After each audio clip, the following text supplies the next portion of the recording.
Hello students, I am Anita. I hope you all are good and doing your studies very well. So welcome back to my channel. Today I am going to explain Newton's second law of motion.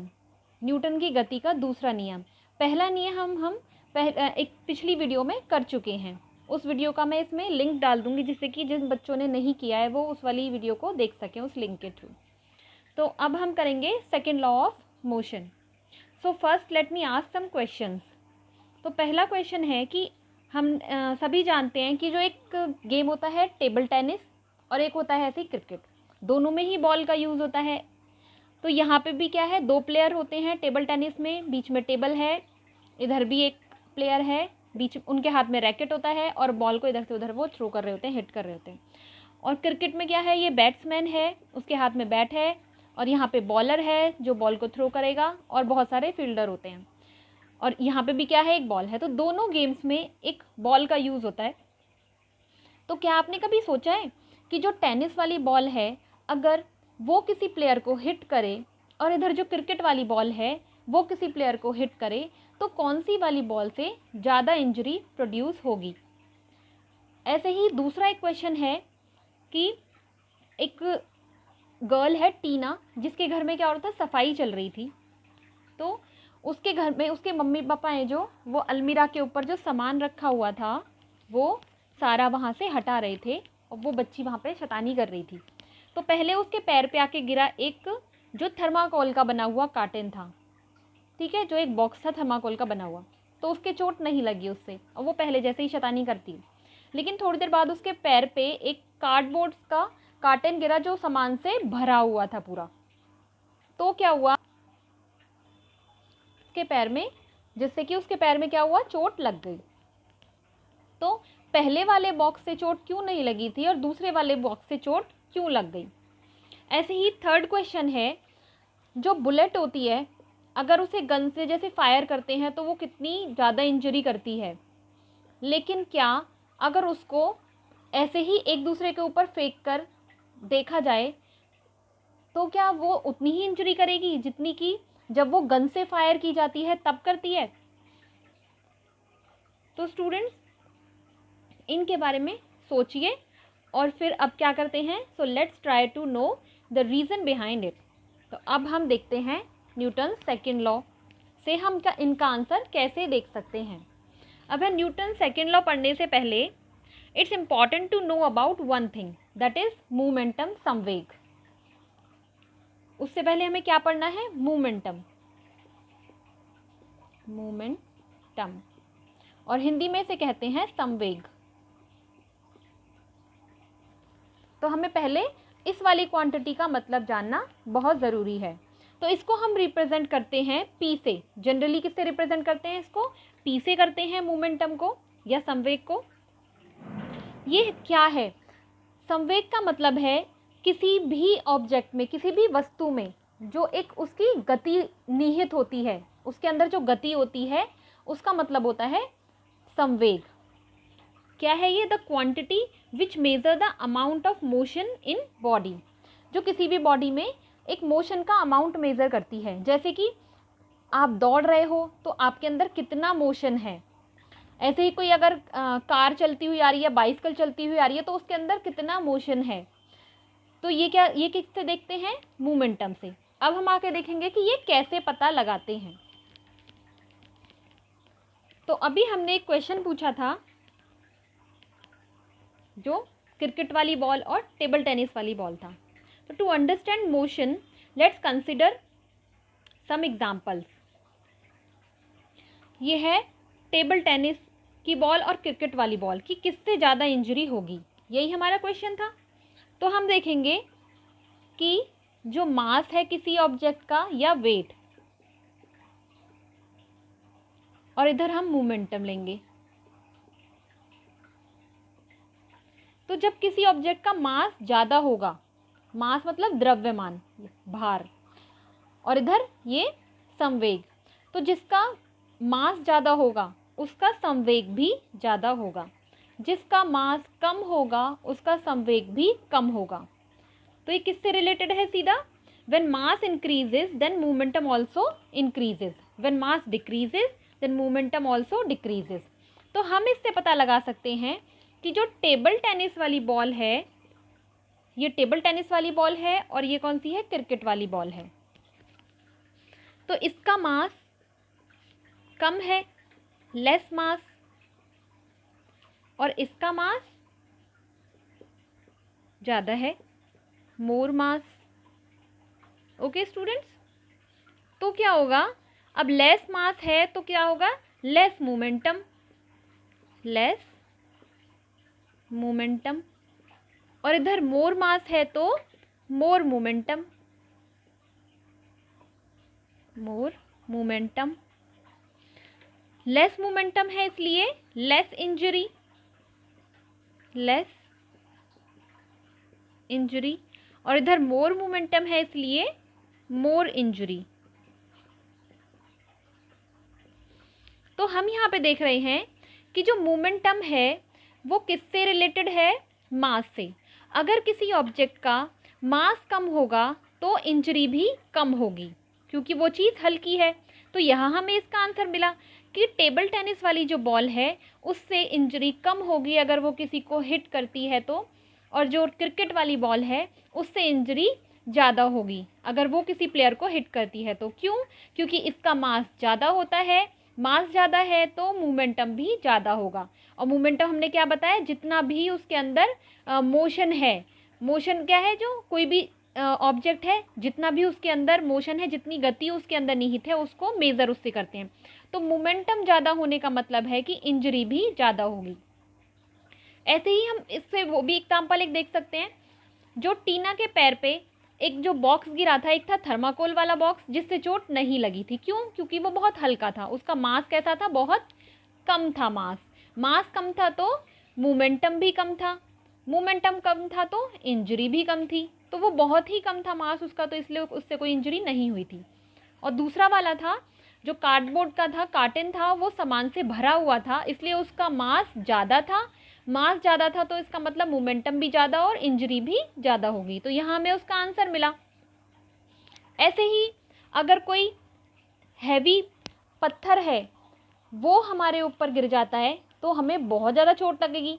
और छोटे छोटे जैसे friends होते हैं ना, आपस में एक दूसरे के छोटे छोटे मार देते हैं, कभी कभी चौक भी मार देते हैं, तो उससे चोट नहीं लगती है। क्यों, क्योंकि वो हल्के होते हैं। तो इससे हमें क्या पता चला कि जो मोमेंटम है,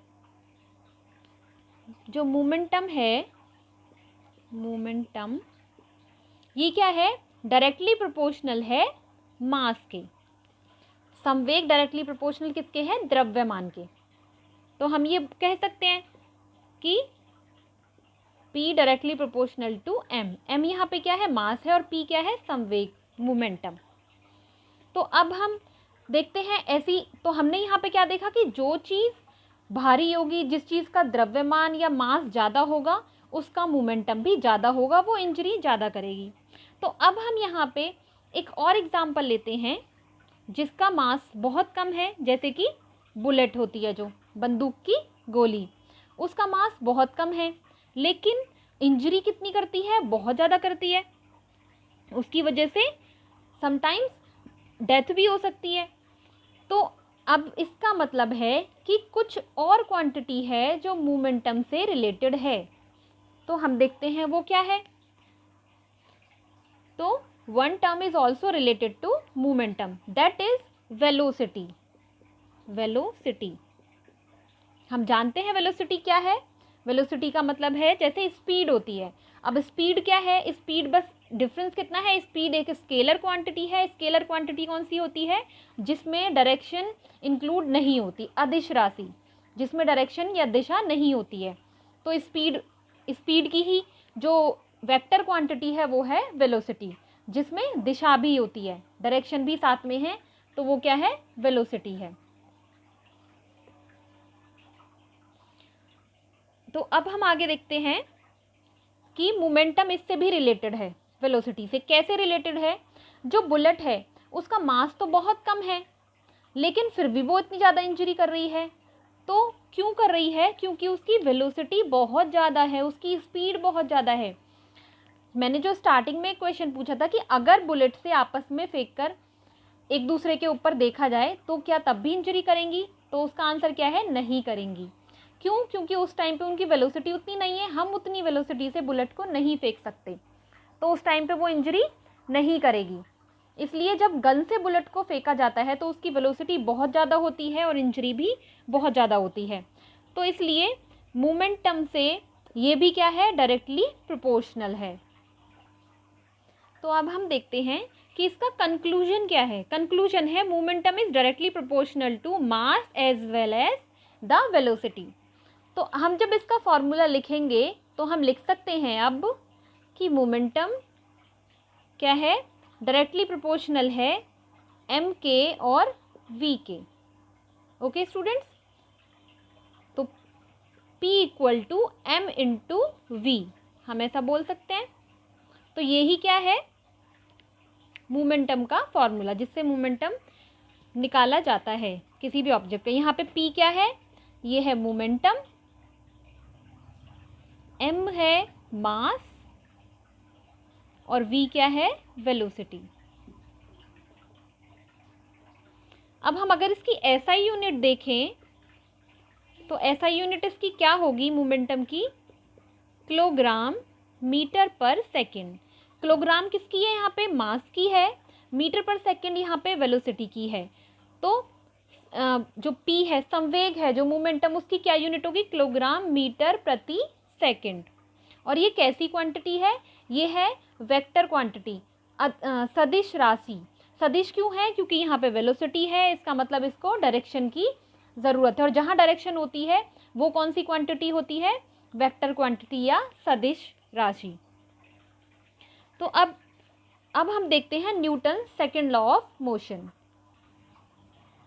तो क्या है Newton second law of motion, ये है जो the rate of change of momentum is directly proportional to applied unbalanced force. जो अनबैलेंस्ड फोर्स है उसका क्या है, जो रेट है मोमेंटम का वो अनबैलेंस्ड फोर्स के डायरेक्टली प्रोपोर्शनल है। अब जहाँ पे रेट आता है, पहले हम इसे लिख लेते हैं, क्या है ये, rate of change of momentum. क्या है ये, डायरेक्टली प्रोपोर्शनल है फोर्स के। तो जहाँ पे रेट आता है, हम जानते हैं कि रेट का मतलब क्या है, हमें इसका मतलब डिनोमिनेटर में टाइम लाना है, बटे में क्या आएगा वहाँ पे, समय। तो संवेग में परिवर्तन की दर, ये है संवेग में परिवर्तन की दर डायरेक्टली प्रोपोर्शनल होती है किसके, बल के, आरोपित बल के। ओके स्टूडेंट्स, तो अगर हम यहाँ से कि ये क्या है, दर है, दर या रेट, इसका मतलब है कि बटे में क्या आएगा, समय। तो जब हम इसका फॉर्मूला लिखेंगे तो हम क्या लिखेंगे, इसका force equal to, sorry proportionality है, proportional to change in momentum, change in momentum upon में है टाइम टेकन, टाइम टेकन। अब यहाँ पे rate of change of momentum क्यों नहीं है, क्योंकि हम अपॉन में क्या आ गया, टाइम आ गया। तो रेट का मतलब ही क्या होता है कि अपॉन में टाइम आएगा। तो अब हम देखें कि इनके सिंबल्स के अकॉर्डिंग देखें तो अब हम यहाँ क्या फॉर्मूला लिख सकते हैं इससे, F proportional to M V minus M U upon T. तो ये क्या है, चेंज इन मोमेंटम, संवेग में परिवर्तन। तो संवेग क्या है हमारा, संवेग हमारा एम वी होता है, मास इनटू वेलोसिटी। तो वी क्या है यहाँ पे, अगर हम यहाँ पे वी देखें तो ये क्या है, final velocity, final velocity. You हम देखेंगे यहाँ पे क्या है, इनिशियल वेलोसिटी, और टी क्या है, टाइम है। तो यहाँ पे हम देख रहे हैं कि फाइनल वेलोसिटी है ये v, और ये क्या है, इनिशियल वेलोसिटी। तो ये हुआ फाइनल मोमेंटम और ये हुआ इनिशियल मोमेंटम। ऐसे ही तो चेंज निकालेंगे मोमेंटम में, और अपॉन में है टाइम। तो हम यहाँ पे अब क्या करेंगे, F प्रोपोर्शनल m यहाँ से अगर कॉमन ले लें तो ये क्या रह जाएगा, v minus you upon T. Okay students, तो हमें पता है कि v minus you upon T क्या है, एक्सेलरेशन। ओके, कैसे है, क्योंकि हम इसे पढ़ चुके हैं जो गति के नियम वाला जो चैप्टर था उसमें, कि ये क्या है, final velocity, initial velocity. Acceleration का मतलब क्या होता है, एक्सेलरेशन का मतलब होता है जैसे कोई भी गाड़ी स्पीड में जा रही है, पहले उसकी स्पीड कुछ है और थोड़ी देर बाद उसकी स्पीड बढ़ती है तो उसकी स्पीड में चेंज आता है। तो जब एक्सेलरेशन निकालना है मतलब कि कितना चेंज हुआ उसकी स्पीड में, तो वो कैसे निकालेंगे, जो फाइनल वाली वेलोसिटी है जो बाद में हुई चेंज वो, माइनस जो पहले थी, और अपॉन में टाइम, कितने टाइम में हुई, उससे क्या निकालते हैं, एक्सेलरेशन निकालते हैं। ओके स्टूडेंट्स, तो क्या है ये, त्वरण, change in velocity with time, इसको क्या बोल रहे हैं, एक्सेलरेशन, और इसको ए से रिप्रेजेंट करते हैं, ये हम पहले पढ़ चुके हैं। तो अब हम उस वाले फॉर्मूले में इसको पुट कर लेंगे, तो क्या आएगा, F proportional to M into a, उसकी जगह क्या लिख दिया हमने यहाँ पे, ए। तो हम प्रोपोर्शनैलिटी का जब साइन हटाते हैं तो एक कांस्टेंट आता है के इंटू एम इंटू ए, तो के यहाँ पे क्या है, कांस्टेंट है। द वैल्यू ऑफ कांस्टेंट के इन एसआई यूनिट इज़ 1, क्या होगी उसकी वैल्यू, 1 ले लेंगे। तो यहाँ पे क्या फॉर्मूला आ गया, F equal to M A. तो न्यूटन के सेकेंड लॉ से क्या निकल के आया, ये F equal to M A. तो बच्चे मोस्टली कंफ्यूज होते हैं कि सेकेंड लॉ ऑफ मोशन है कौन सा। तो जो हमने पहले पढ़ा था वो क्या था, कि जो F है, F क्या है वो, equal to change in momentum, change in momentum upon में क्या था, टाइम टेकन, टाइम टेकन क्या है, force equal to change in momentum upon time taken. तो ये वाला कौन सा था, second law of motion, Newton second law of motion, ये वाला है। लेकिन इसी के आगे चल के कौन सा और एक डेराइव होता है, वो है F equal to M A. तो ये दोनों ही क्या माने जाते हैं, सेकेंड लॉ ऑफ मोशन। लेकिन इसमें क्या होता है, जो m है इसमें ये होता है कि जो कांस्टेंट माना जाता है m, इसमें एक्सेलरेशन वो चेंज होता है। पर जब भी हम देखते हैं कि जैसे इसका जब हम एग्जांपल देखते हैं, जब भी कि 2 बॉल हैं, वो इतनी दूर गई, वो इतनी दूर गई, तो हम उसमें क्या लेते हैं, जो m है वो कांस्टेंट लेते हैं। लेकिन जहाँ पे m कांस्टेंट नहीं होता वहाँ पे यही वाला फॉर्मूला चलता है। इसलिए अगर कोई पूछता है जैसे कि सेकेंड लॉ ऑफ मोशन है कौन सा, तो वो ये वाला होता है, F equal to change in momentum upon time taken. जैसे अगर हम इससे निकालते हैं कि कितना उसमें उसको हम निकालते हैं कि कितना फोर्स है। जैसे रॉकेट को जब लॉन्च करते हैं तो उसमें गैस भरी हुई होती है, जब रॉकेट को ऊपर लॉन्च करते हैं तो क्या है, उसमें गैस भरी हुई है, तो उसका वेट ज़्यादा है। तो उस टाइम पे जब वो वहाँ से निकल जाता है तो गैस तो निकलती रहती है, जैसे जैसे गैस निकलती है तो उसका वेट क्या है, कम होने लगता है। तो इसलिए वहाँ पे ये वाला अप्लाई नहीं कर सकते, क्योंकि ये कहाँ पे होता है, जहाँ मास कांस्टेंट होता है। लेकिन ये अभी आपकी 9th क्लास के लिए नहीं है, ये आगे की क्लासेस में समझने की ज़रूरत है। तो आप तो बस अभी इतना देखिए कि जो आपको न्यूमेरिकल भी आपको निकालने हैं वो इस वाले फॉर्मूले से ही ज़्यादा आएंगे, और बाकी जो सेकंड है लॉ वो ये वाला है, इससे भी 1-2 न्यूमेरिकल आ सकते हैं। ओके स्टूडेंट्स, तो आगे हम देखते हैं तो क्या निकल कर आया है, F equal to M A. तो हमें यहाँ से पता चल रहा है कि अगर किसी ऑब्जेक्ट का मास ज़्यादा है तो वो फोर्स भी ज़्यादा ही अप्लाई करेगी, या किसी का मास ज़्यादा है तो उसे हमें हटाने के लिए ज़्यादा फोर्स लगाना पड़ेगा। ऐसे ही अगर ज़्यादा फोर्स लगाएंगे ज़्यादा, तो एक्सेलरेशन भी होगा ज़्यादा। इसका क्या मतलब है कि अगर हम किसी ऑब्जेक्ट पे ज़्यादा फोर्स लगाएंगे तो हम उसको ज़्यादा दूर तक ले जा पाएंगे। जो उसकी वेलोसिटी में जो चेंज आएगा, जितना हम ज़्यादा, जैसे कि हम कुछ भी ले लें, कोई भी टॉय ले लें, कुछ भी ले लें, तो हम उसमें जितना ज़्यादा फोर्स के साथ उसको धक्का देंगे वो उतनी ही दूर जाएगी, और जितना कम फोर्स लगाएंगे वो उतनी ही कम दूर जाएगी। तो एक्सेलरेशन यही तो है कि उसकी जो वेलोसिटी है उसमें कितना चेंज आ रहा है। तो जितना ज़्यादा फोर्स लगाएंगे उतना ही ज़्यादा एक्सेलरेशन उसमें होगा। तो ये इसलिए क्या है, ये जब दोनों डायरेक्टली प्रोपोर्शनल हैं, फोर्स ज़्यादा लगाएंगे तो ही हम किसी जो हैवी ऑब्जेक्ट है उसको हटा पाएंगे, ऐसे ही फोर्स ज़्यादा लगाएंगे तो ज़्यादा दूरी तक उसको हटा पाएंगे, एक्सेलरेशन भी ज़्यादा होगा। तो हम आगे देख लेते हैं, इसी से हम क्या निकाल सकते हैं, एक्सेलरेशन का भी निकाल सकते हैं, F/m। तो इसमें भी क्या है कि जो बैट है, बैट से अगर फुटबॉल को हिट करेंगे, जैसे मास हमने यहाँ पे क्या लिया है, इन्वर्सली प्रोपोर्शनल है एक्सेलरेशन और मास। हम F को हटा के देखें तो यहाँ से हमें क्या दिखाई दे रहा है, A is inversely proportional to M। जो एक्सेलरेशन है वो मास के इन्वर्सली प्रोपोर्शनल है। मतलब क्या होता है इसका कि इसको बढ़ाएंगे तो ये कम होगा, ये बढ़ेगा तो ये कम होगा। इस रिलेशन का मतलब ये होता है जो इन्वर्सली प्रोपोर्शनल होते हैं।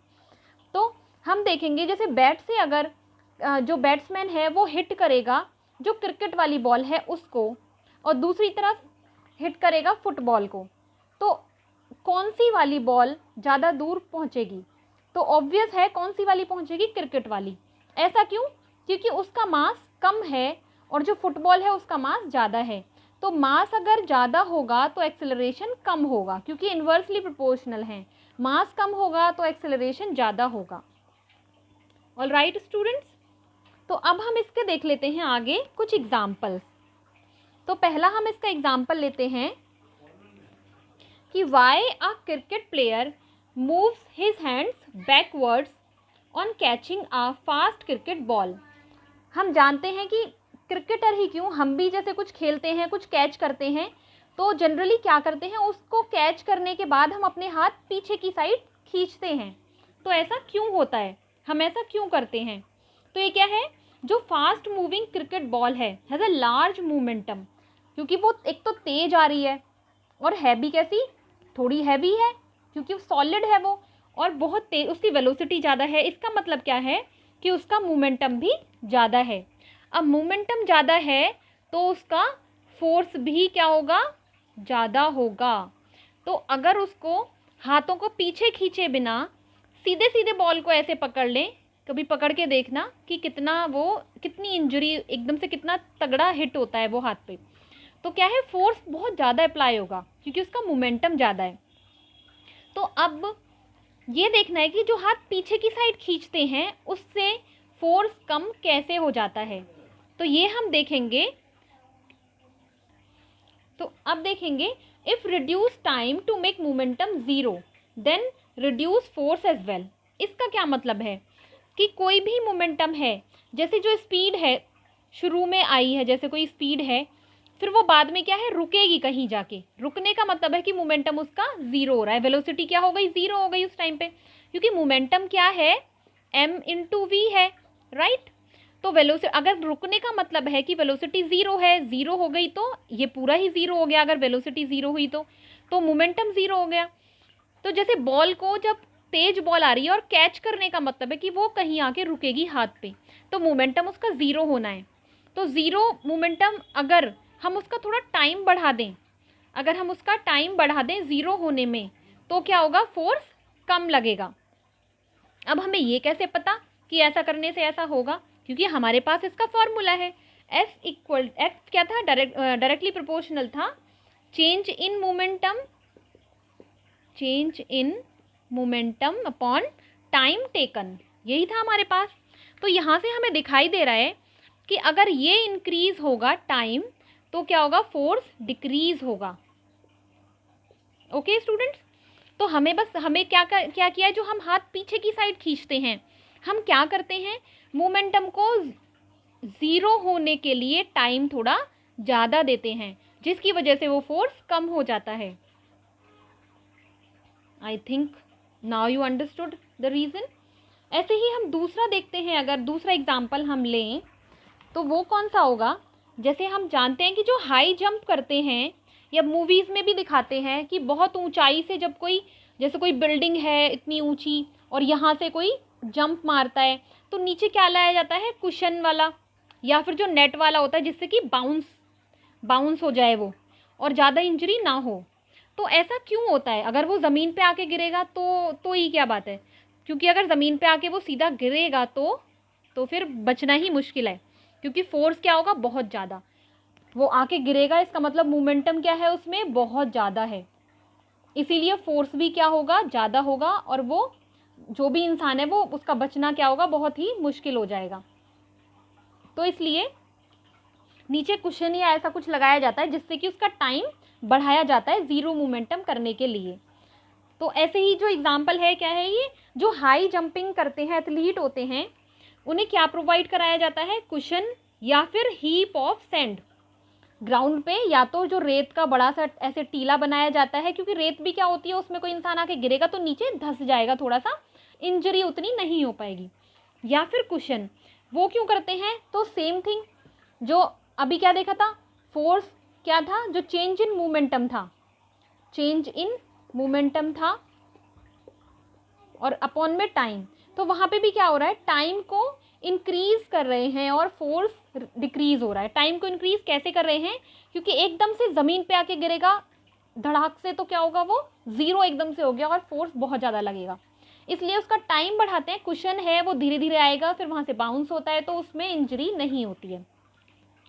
ऐसे ही इसका अगर हम एक और एग्जाम्पल देखें तो हम देख सकते हैं the use of seat belt in cars. जो कार होती हैं उसमें सीट बेल्ट का यूज़ करते हैं।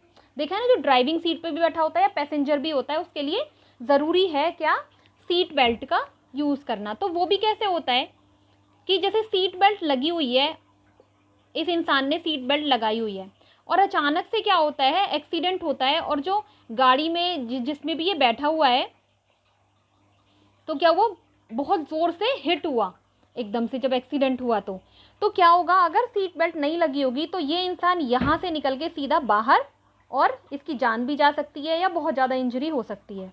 वो डिपेंड करता है कि टक्कर कितनी तेज़ लगी है वो। लेकिन सीट बेल्ट से क्या होता है कि जो मोमेंटम, अच्छा कहीं रुकने का मैं पहले बता चुकी कि कहीं रुकने का मतलब है मोमेंटम ज़ीरो हो जाएगा।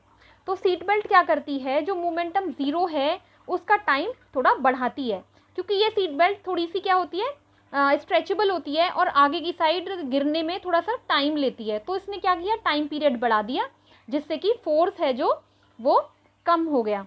तो इंजरी या तो बहुत कम होगी या फिर होगी ही नहीं, लेकिन ऐसा नहीं होगा कि बहुत ज़्यादा इंजरी हुई और ये इंसान बाहर निकल के आके गिर गया और डेथ हो गई, ऐसा कुछ। तो सीट बेल्ट क्या करती है, वो जो छोटे मोटे एक्सीडेंट होते हैं उनसे बचा लेती है, तो इसलिए सीट बेल्ट भी लगाना ज़रूरी है। तो आई होप स्टूडेंट्स आपको सेकेंड लॉ ऑफ मोशन समझ में आया होगा, और नेक्स्ट वीडियो हम लेकर आएंगे फिर थर्ड लॉ ऑफ मोशन पे। तो thank you students, thank you for watching.